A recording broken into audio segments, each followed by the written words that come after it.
Buenas tardes, mis hermanos de la Iglesia del Sembrador.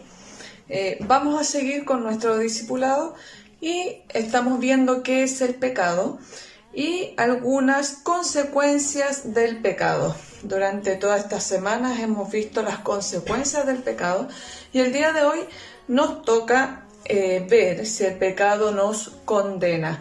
Para esto le voy a invitar a que podamos leer en el libro de Santiago, capítulo 5, versículo 12.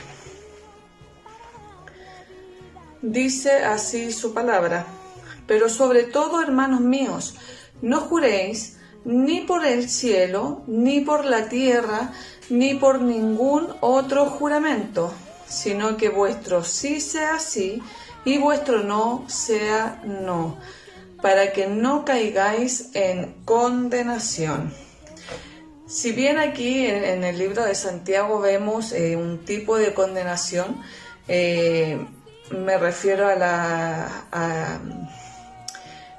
al por qué es esta condenación, y es porque no tenemos que jurar, dice su palabra, ni por el cielo ni por la tierra, sino que nuestra palabra valga, para que nuestra palabra, si nosotros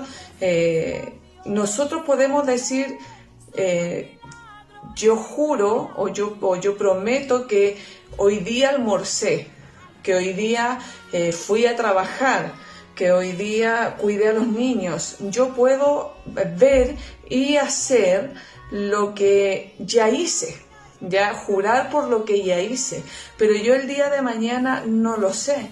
Yo no le puedo jurar a usted que el día de mañana voy a almorzar, que el día de mañana voy a tener vida, voy a tener salud. Entonces, esta palabra se refiere netamente a que el día de mañana nosotros no es nuestro, ya, sino que Dios sabe. Dios conoce si es que nosotros estamos con vida y con salud. La condenación que trae toda clase de pecado. Siempre nosotros nos enfocamos cuando hablamos de pecado en adulterio, en fornicación, ¿cierto? Como que siempre nos enfocamos en ese tipo de pecados. Pero el pecado es pecado en todo. Por ejemplo, la desobediencia, que yo hable mal de mi hermano, que yo levante falso testimonio, que yo mienta, que yo robe, que yo hurte. Hay un sinfín que uno dice, hay una mentira blanca. No, la mentira es mentira y también es pecado. Si bien en un principio nosotros conocemos la historia de Adán y Eva, ¿cierto? Y la desobediencia trajo una condenación.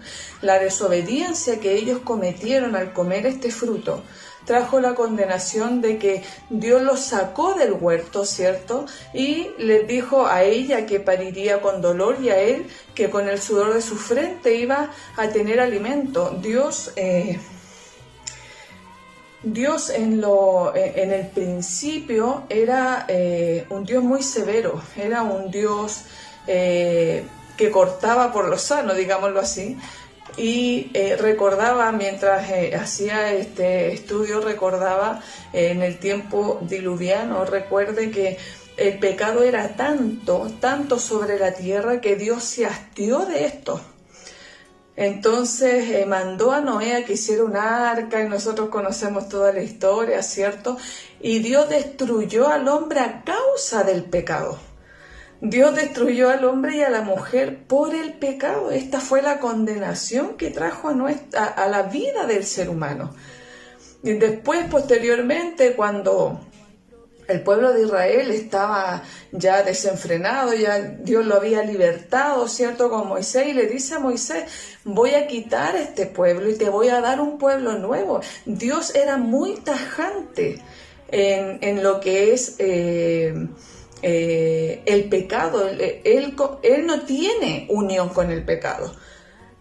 Dios, si hay pecado en tu vida, Dios se va a apartar de tu vida.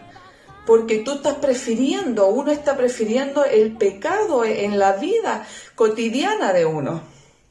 Después cuando fue Sodoma y Gomorra, ¿cierto? Dios destruyó la ciudad. ¿Por qué? Por el pecado. Dios condenó a esa ciudad a que todos murieran.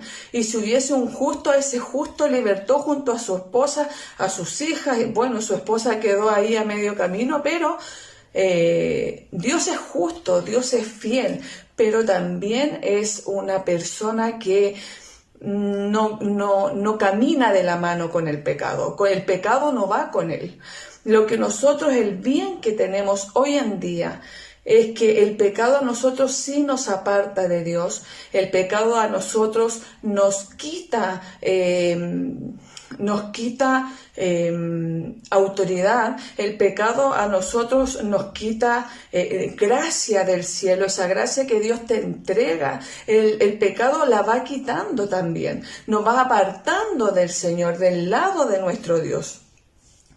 Pero ¿qué es lo que tenemos a favor nosotros? Y es Jesucristo, la sangre de Cristo. Esto cuando nosotros, si bien pecamos todos los días porque vivimos en pecado, fuimos concebidos en pecado, nacimos en pecado, entonces es algo que está en nuestro diario vivir, ¿cierto?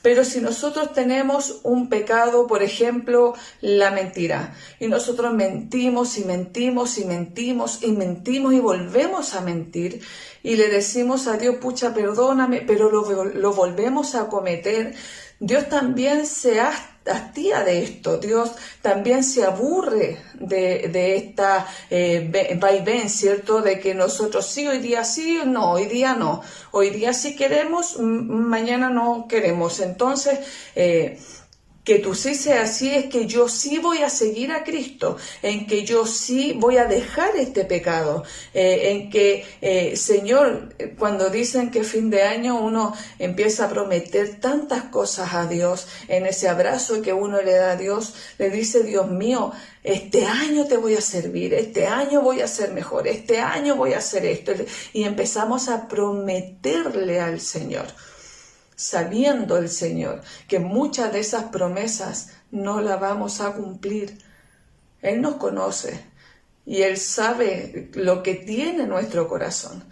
Lo bueno es que nosotros tenemos este don de arrepentirnos de lo que hacemos, de lo que pecamos, y esta condenación se la llevó Jesucristo en la cruz. Cuando nosotros cometemos un pecado y pedimos perdón al Señor, el Señor nos perdona, el Señor nos lava, el Señor nos redime con su sangre, Él nos restaura, Él nos lava, nos limpia, dice su palabra, de todo pecado. Y esta condenación que lleva al ser humano, que es la muerte, que es la condenación, que es el infierno, ¿cierto? Dios nos quita de eso y nos va apartando y nos va enseñando un nuevo camino, nos va guiando hacia una nueva esta puerta estrecha, ¿cierto? Este camino que muchas veces es muy difícil avanzar, es muy difícil caminar, a veces los problemas están sobre nosotros y nos agobia, y cuando estamos más débiles, entonces parece que ya no hay nada más que hacer, y su palabra nos dice que en medio de las debilidades nosotros nos tenemos que hacer fuertes. Entonces, cuando estemos en estos problemas, acerquémonos más a Dios, pidamos perdón a Dios, y Él es un juez justo que va a perdonar nuestros pecados, nos va a restaurar, nos va a limpiar, nos va a levantar y nos va a hacer un nuevo vaso, así como el alfarero, ¿cierto? No le gusta este vaso que ha creado y lo desarma y lo vuelve a crear. Así también hace Dios con nosotros, con nuestras vidas. Este ha sido el discipulado del día de hoy. Dios les guarde y Dios les bendiga.